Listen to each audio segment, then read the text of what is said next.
आदम अलैहिस्सलाम की वफात के तकरीबन 1000 साल बाद नूह अलैहिस्सलाम तशरीफ लाए। अस्सलामुअलैकुम। हेलो तो दोस्तों, कैसे हैं आप लोग? उम्मीद करता हूं कि खैरियत से होंगे। आज हम सुनेंगे वाक़या हज़रत नूह अलैहिस्सलाम का।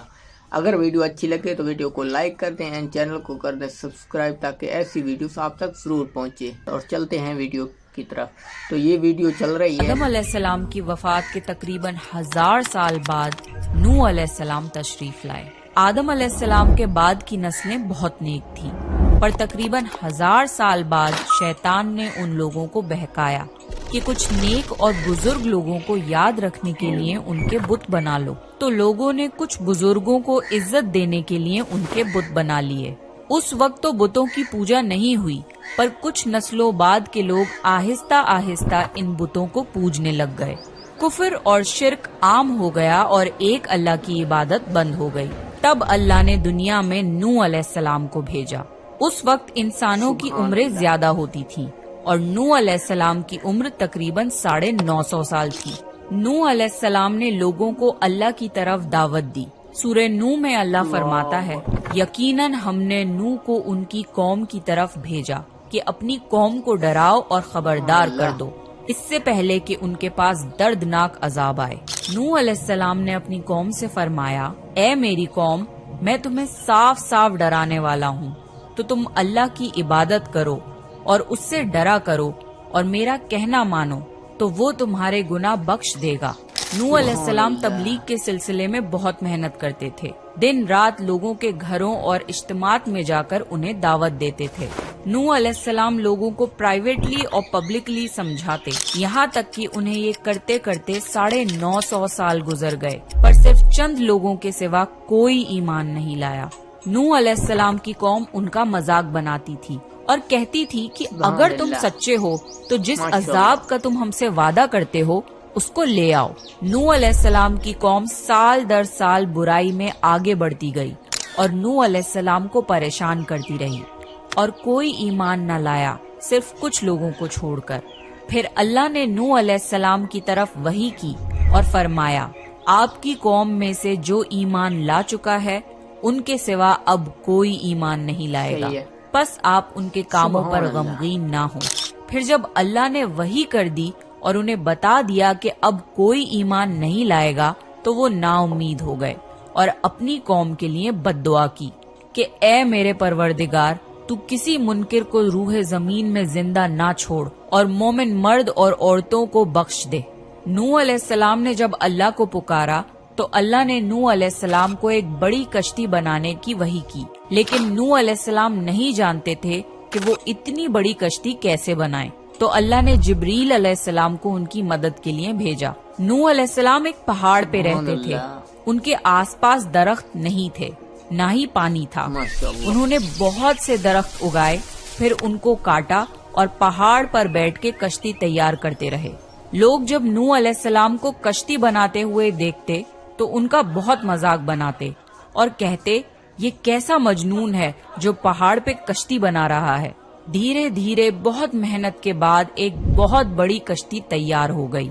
एक जगह आता है कि नूह अलैहिस्सलाम ने ये कश्ती 100 साल में तैयार की। इस कश्ती की लंबाई 300 गज, ऊंचाई 30 गज और चौड़ाई 50 गज थी। एक अंदाजे के मुताबिक इस कश्ती की लंबाई 1 किलोमीटर से ज्यादा थी और गहराई 30 हाथ थी। ये कश्ती आम कश्तियों की तरह ऊपर से खुली हुई नहीं थी, बल्कि इसको जैसे नीचे से बंद किया गया था वैसे ही ऊपर से भी बंद किया गया था, ताकि ऊपर से जो बारिश बरसे वो उन्हें नुकसान ना दे। इस कश्ती के 3 फ्लोर्स थे और हर फ्लोर में एक दरवाजा था। अल्लाह ने नूह अलैहिस्सलाम को हुक्म दिया कि मोमिनों को और अपने घर वालों को और जमीन पर बसने वाले तमाम जानवरों का जोड़ा जोड़ा इस कश्ती में सवार कर लो। फिर अल्लाह ने आसमान और जमीन में से पानी खोल दिया और सैलाब आ गया। इस सैलाब ने इंसान और जानवर सबको गर्क कर दिया। तूफान का पानी पहाड़ों से भी ऊपर हो गया और सिर्फ नूह अलैहिस्सलाम की कश्ती इस तूफान में बाकी रही।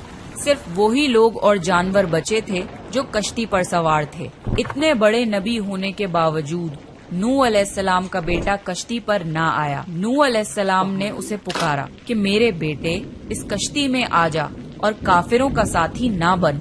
لیکن اس نے کہا کہ میں کسی پہاڑ کی چوٹی پر پناہ لے لوں گا جو مجھے اس پانی سے بچائے گی۔ نوح علیہ السلام نے فرمایا کہ آج اللہ کے حکم سے کچھ بچنے والا نہیں مگر وہ ہی جس پہ اللہ رحم کرے۔ باپ اور بیٹے کے درمیان یہ گفتگو جاری تھی کہ ایک طوفانی موج نے ان کے بیٹے کو غرق کر دیا۔ جب نوح علیہ السلام کے سامنے ان کا بیٹا غرق ہو گیا تو ان کی آنکھوں میں آنسو آ گئے اور وہ پکار اٹھے، اور تو نے مجھ سے وعدہ کیا تھا کہ میرے گھر والوں کو نجات عطا فرمائے گا، اور تو تمام حاکموں میں سے بہتر حاکم ہے، لہٰذا یہ ناممکن ہے کہ تیرا وعدہ پورا نہ ہو۔ اللہ نے فرمایا، اے نوح، وہ تیرے اہل سے نہیں تھا کیونکہ وہ کافر تھا۔ کفر نسب کو ختم کر دیتا ہے۔ اللہ نے نوح علیہ السلام سے فرمایا کہ آپ ہرگز وہ چیز نہ مانگیں جس کا آپ کو علم نہیں۔ نوح علیہ السلام یہ بات سمجھ گئے اور فوراً اللہ سے توبہ کی۔ فرمایا، اے میرے پروردگار، میں تیری ہی پناہ چاہتا ہوں اس بات سے کہ تجھ سے وہ مانگوں جس کا مجھے علم نہیں۔ اگر تو مجھے نہ بخشے گا اور مجھ پر رحم نہ کرے گا تو میں خرابی والوں میں ہو جاؤں گا۔ کشتی نوح علیہ السلام اور ان کے ساتھیوں اور سارے جانوروں کی نسل کو لیے پانی کی تیز لہروں پر بلندی سے چل رہی تھی، مگر زمین پر موجود ہر چیز، انسان، جانور، پرندے غرق ہو چکے تھے۔ ان میں سے کوئی باقی نہیں بچا تھا، اگر کوئی بچا تھا تو وہ تھے کشتی والے۔ نوح علیہ السلام اور ان کے ساتھی 6 مہینے تک اس کشتی میں رہے۔ آخر اللہ کے حکم سے طوفان رک گیا۔ اللہ نے زمین کو حکم دیا کہ وہ پانی نگل جائے۔ زمین نے سارا پانی نگل لیا اور زمین خشک ہو گئی اور کشتی پہاڑ پر جا کر ٹھہر گئی۔ اب انہیں حکم ہوا کہ سلامتی کے ساتھ کشتی سے اتر آئیے، آپ سب پر برکت نازل ہوگی اور ان نسلوں پر بھی جو آپ سے پیدا ہوں گی۔ پھر صرف نوح علیہ السلام سے آگے کی نسل شروع ہوئی اور زمین میں ان کی اولاد کے علاوہ کسی اور کی نسل باقی نہ رہی۔ سارے جانوروں کی نسلیں بھی یہیں سے پھر سے پیدا ہوئی۔ نوح علیہ السلام کے 3 بیٹے تھے، سام، حام اور یافز، جن سے دنیا کی نسل آگے بڑھی۔ سام کی اولاد گندمی رنگ کی تھی۔ عرب ممالک سیریا، فلسطین اور اسرائیل کے لوگ سام کی اولاد ہیں۔ حام کی اولاد کالی رنگت کی تھی۔ افریقہ، ایبوریجنل آسٹریلیا، انڈیا، ایجپٹ اور سوڈان کے لوگ حام کی اولاد ہیں۔ گوری رنگت کے لوگ یافز کی اولاد ہیں۔ چائنا، جاپان، کوریا اور یورپ کے لوگ یافز کی نسل ہیں۔ نوح علیہ السلام کا چوتھا بیٹا جو ایمان نہ لانے کی وجہ سے برباد کر دیا گیا تھا، اس کا نام کنان تھا اور اس سے کوئی نسل آگے نہیں بڑھی۔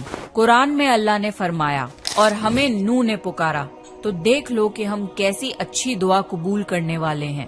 ہم نے اسے اور اس کے فرما برداروں کو اس زبردست مصیبت سے بچا لیا اور اس کی اولاد ہم نے باقی رہنے والی بنا دی۔ طوفان کے بعد نوح علیہ السلام 350 سال زندہ رہے، پھر نوح علیہ السلام فوت ہو گئے۔ نوح علیہ السلام کی کشتی آج بھی موجود ہے۔ ریسرچرز نے ترکی میں اس کشتی کو ڈھونڈ لیا ہے۔ قرآن میں اللہ نے فرمایا، اور بے شک ہم نے اس واقعے کو نشانی بنا کے باقی رکھا، پس ہے کوئی نصیحت حاصل کرنے والا؟ لوگ سٹوریز کو تو ڈینائی کر سکتے ہیں پر ایویڈنسز کو ڈینائی نہیں کر سکتے۔ نوح علیہ السلام کی یہ کشتی ایک بہت بڑا ایویڈنس ہے اس پورے واقعے کا۔